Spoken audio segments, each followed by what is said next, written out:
So here's the thing as well. Like, I've got all the emulators now going on my 3DS. It runs everything up to and including the PlayStation 1. I'm primarily focusing on the PlayStation 1. Also, sorry, before I get into this, I do have very bad hay fever, so if I am, sniffing for it, I do apologise in advance. It's a bit of a habit, personally, for me. But hay fever today is just a piece of shit. It's just annoying, and also, yeah, it's extremely hot as well, so that does add to it. But I've seen quite a few people on YouTube talking about this, and that is that they are not too happy with modern gaming, and that retro gaming now has become quite a big thing. I would actually consider myself to be in that similar camp.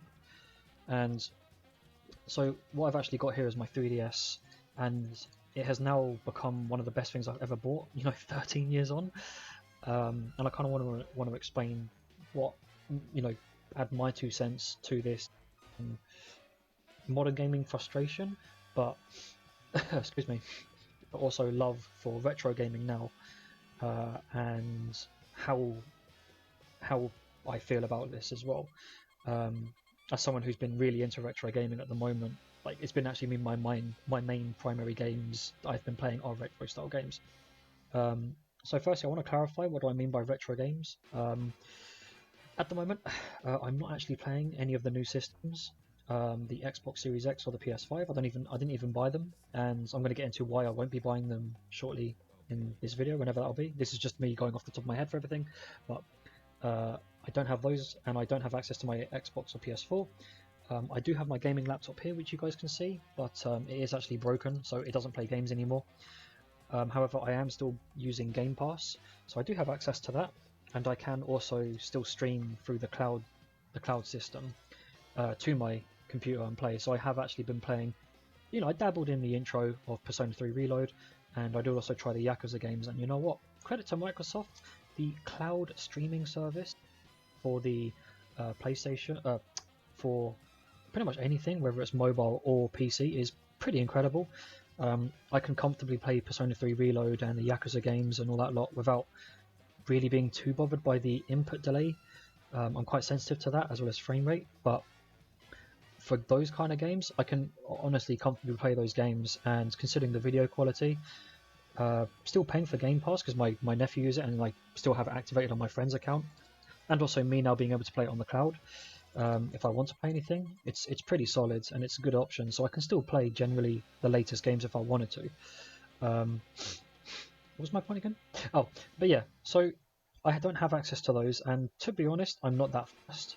As you can see on the screen, I've actually got my 3DS. The sound is actually being directly connected to here to my computer, but the 3DS is actually running a background software for me to stream from my 3DS to the laptop. So it's going to be a bit hard to see, but you can see this is the software here, and then I've just got this set up as a scene on OBS, but I can stream my 3DS wirelessly to my computer. But yeah, the 3DS, 13 years on, has become my new favourite system. I didn't realise how good this was as an emulation machine, but one of my issues with gaming at the moment is what I consider to be over bloatedness, and I kind of want to break it down because it's hard to kind of pinpoint what I mean by that. I feel like a lot of games these days, and I'm going to use Elden Ring as an example, and a lot of Sony games, because Sony are probably the leading single player high blockbuster experiences that are out at the moment. As much as I like Xbox, they don't really have any games, let's be honest. A lot of them are just third party or second party type games that are coming out. So like Starfield, for example, again, another over bloated game, I think, but I think it looks fun.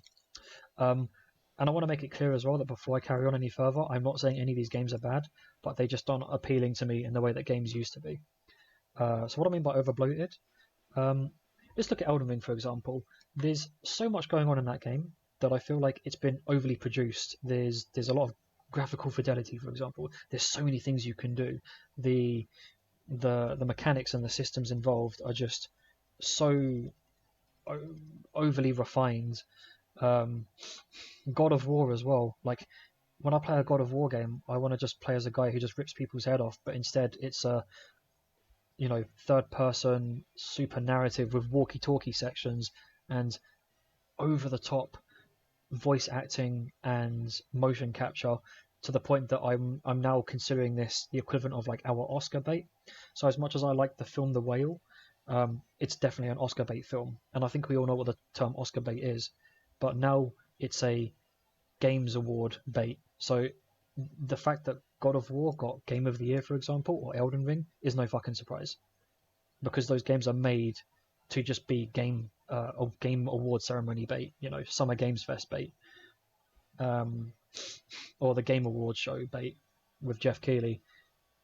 It's kind of cringeworthy actually, because again, like I said, I don't know how God of War turned into the series that it is now. But that's not really what I play it for. The same could be said for Spider-Man. The same could be said for The Last of Us. I don't even really like The Last of Us, to be honest. But again, overly produced, overly acted. It's Game Awards show bait, and people who don't really know much about video games are going to say that that's the best game they've ever played. And it's kind of sad, to be honest, because there's so many better options for games out there, you know. But like I said, they're not bad games. They're just games that don't really appeal to me anymore, and it's kind of sad actually, really. So I've kind of just abandoned modern gaming, if you will. I don't really care about the stuff that comes out. I like to keep up with it. I like to keep up with the news. I like to keep up with what people are talking about. But I've really found myself loving the PlayStation 1 at the moment. I did go up on the PlayStation 1, but as someone who can now speak Japanese and also read it at a comfortable level, I've been able to play a lot of games that I haven't been able to. And since learning Japanese, there's games I've always wanted to play. I haven't done this one yet, but I finished Boku no Natsuyasumi, which is a brilliant game, very, very, very charming. There's also Kawaii no Shashin. That doesn't take too long, a couple of hours to go through. I'm still getting through Tombi at the moment, because that's just a game I remember from my childhood, so I'm playing through that.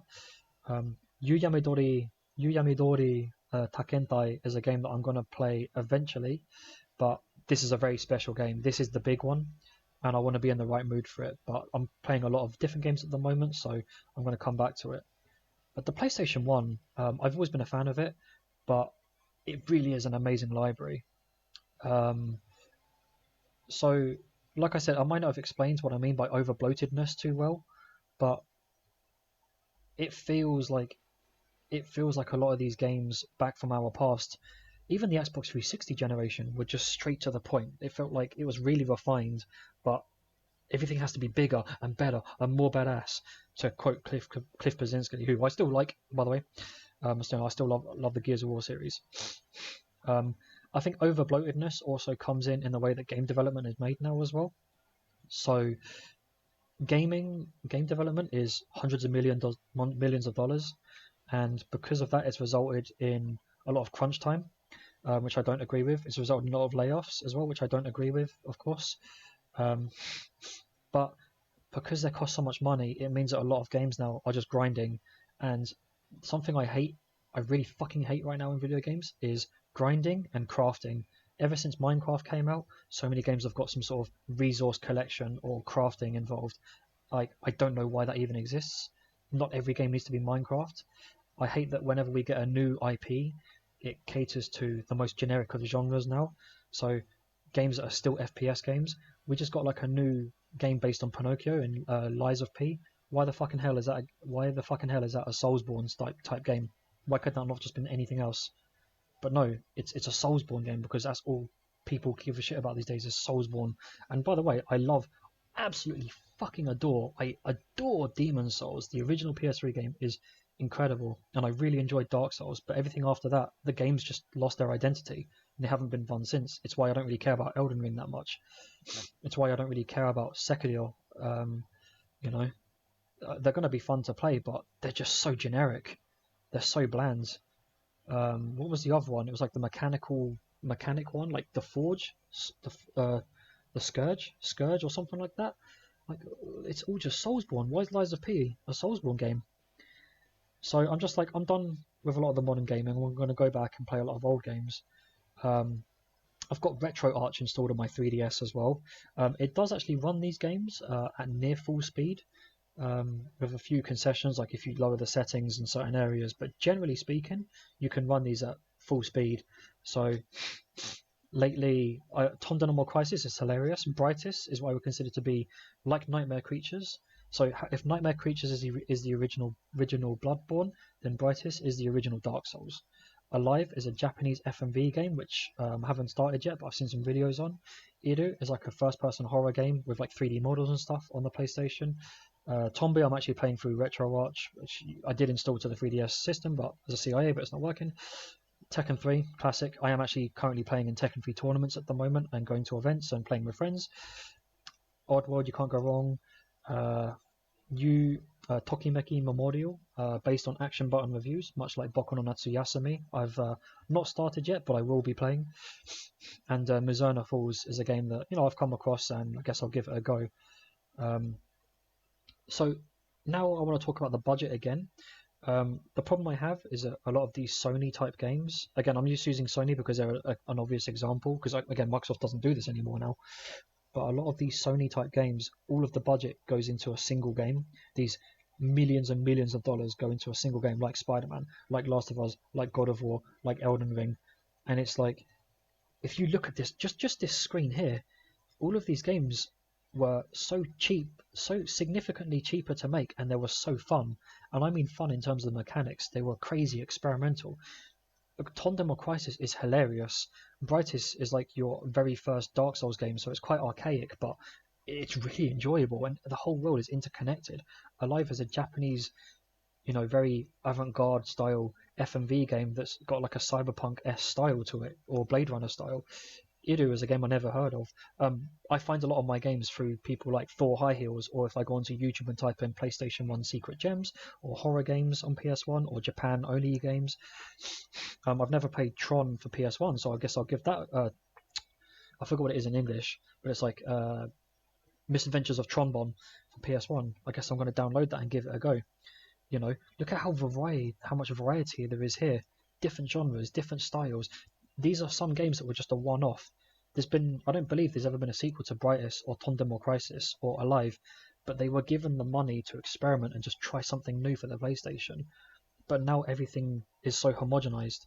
Everything is a fucking Soulsborne game. Everything is a first-person shooter game. Everything is a behind the shoulder, second, third-person style, high millions of dollars thrown at it with with so much voice acting and motion capture. It's almost cringe at that point.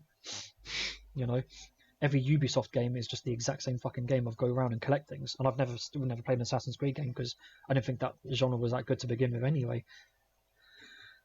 So I'm kind of sick of like the current state of gaming. And because of these budgets, along with the crafting, there's all the DLCs and microtransactions. So everything is like a live service now, So the reason why I'm really into retro gaming is I want to strip all of this out. No big budget, no microtransactions, no DLCs, none of this bullshit that comes with modern day gaming. I can literally just get my 3DS, put it into my pocket, and play all of these games, all of these amazing PlayStation 1 games, and just have fun, straight to the point. The 3DS as well is another example. So this here is actually a sequel to the Lost Planet series. Where it feels more like Type O or Type Zero, the Final Fantasy Type Zero game, but as Lost Planet. Time Travelers, I believe, is made by the same people who did the Shibuya Scramble game, which is a game I still haven't actually played, but dabbled in the first couple of minutes. And then there's this one as well, which is actually made by Tri-Ace. The 3DS, obviously, as you've seen, I've got the pirate shop in here, the hate shop, so I can download anything. And like I said, because I can speak Japanese and read to a decent level, I can enjoy these types of games. And there are some amazing hidden gems. And like I said, because it was on 3DS, it's just straight to the point system. There's no DLCs there's a few updates, but it's not over bloated. I can just put it in my pocket and play and have the full experience as is. This game, after the first 20 minutes, I was hooked. I thought that the immediate shift was incredible. If you've ever played a Tri-Ace game, I hate using this word, but they're very melancholic. So after the first 20 minutes, when it's like a NES game, I was like, okay, this is cool. But then after the game shifts into this, I was like, okay, this is going to be something special. So this is a game I'm currently slightly playing through. Again, I don't want to keep jumping between games. When I download games, I actually want to complete them. So I have actually completed a decent amount, but there's so much for me to play across my 3DS I'm playing Shin-Chan now on the Switch, and I've actually got my Wii U here, and that's actually been modded to play backups, and it also does have the Nusplay channel installed, so I'm now actually playing through Xenoblade X, and I can download any game I want for the Wii U. But the 3DS, man, this is another system with so many hidden gems and so many Japanese exclusive games as well. It's just fun to sit there and play these old games. そういえばここにも気になるものがあるんだけど。気になるものがあるんだけど。気になるわね。Oh, I don't know that. そうじゃね。タズさん見てみましょう。Y ボタン押してみるよ。So I'm just happy to avoid the current generation system of games. Current generation systems. And I think at this point we're 4 years in and they're still not very appealing to me. I think I will end up just having to skip them actually. I don't think I'll be buying them. I think I'm going to skip that generation and just stick to old retro 3D games on my 3DS and play whatever comes out on the Switch, and I might end up just modding the Switch as well. I'm thinking I might also buy a Retroid Pocket, but once I realise that the 3DS can do just so much that I can have, like, as much as I can play a game like Elden Ring, I can just have just as much fun with a 3DS game as is. Just sit there on the train or whenever, just get it out and just play. And I'm loving it. I'm absolutely loving what these games can do, and what I've missed out on. And there's nothing that the current generation is giving me that makes me really get excited for. And keep in mind, again, with the same point with budgets as well. Goddamn, the budgets are so insanely high, with all the bells and whistles that come with high fidelity graphics and systems involved, that we haven't gotten a sequel to Gears of War in, I don't know, what, 7 years now? And Gears of War E-Day was just announced. So it's hard. It's hard, you know. It's hard to get consistent games out. Like, I remember back in 2011 when Gears of War 3 would come out, there would be so many new games coming out on the Xbox 360, so many good games as well, that you could look at 2011 and go, okay, cool, here's Gears of War 3. But then on the release date, I would still see a decent amount of people, my friends, just playing so many other games, and it would be games across everything. It could be Lost Planet 2, it could be Red Dead, it could be L.A. Noire, it could be Ikaruga from Xbox Live Arcade, it could be Castlevania Symphony of the Night on Xbox Live Arcade. There'll be my friends playing, you know, Ultimate Marvel vs. Capcom 3 or Street Fighter 4. It could be, you know, some random game that they've just downloaded from somewhere. There was so much variety, and because games back then were cheaper to produce but just as good, there was so, honestly, look at the Xbox 360 library. There's so much variety out there. There was always something to be excited about. I could go down to CEX and just buy a random game and just be like, yeah, I don't know what this is, but it's a tenner, or £15 or even £20. Look at a video, maybe Darkside Phil's playing it, for example. Oh, he played this, it looks pretty fun. I can just play it. But cheap games don't really come around. Cheap physical games don't really come around anymore now because they're so expensive. You can't really go to CX and buy an Xbox Series X game and it's like £10. There's not that many Series X games physically produced. Same can be said for PS5. Everything has to be the number one game. Whereas back in the 360, you could have a game like Never Dead. You could have a game like a single A or even a double A game, and it'd still be just as fun to play. You know, like there's no Lollipop Chainsaws anymore. You know, there's no more Heroes anymore. Like on the Wii, there's no like Fragile Dreams on the Wii. You know, everything has to be the number one big game, and they have to have a huge budget behind it.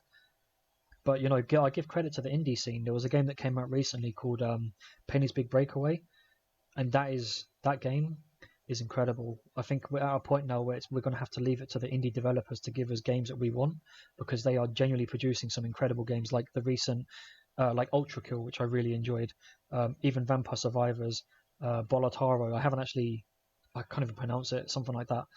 The indie scene is now at a point where it's in its PlayStation 1 phase, so we're just getting loads of these incredible style games that are coming out, and they're fun and they're really good, and I want to play more games like that again. The indie scene is at its PlayStation 1 era, and I think that's a good thing.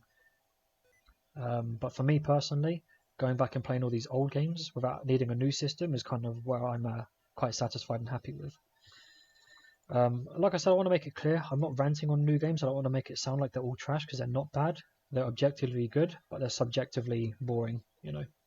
And I'm really happy just playing old games like N64, PlayStation 1, even the 3DS library here. So yeah, that's kind of, it's been what, 20 minutes of me pseudo ranting about the modern state of gaming, but at the end of the day, I'm happy to ignore it. I don't need the new systems, and I'm extremely happy with my with my new 3DS and all the things that it can do. So I don't really feel like there's any need for me to be playing anything new at the current time. So yeah, I'm going to get back to playing some Xenoblade X.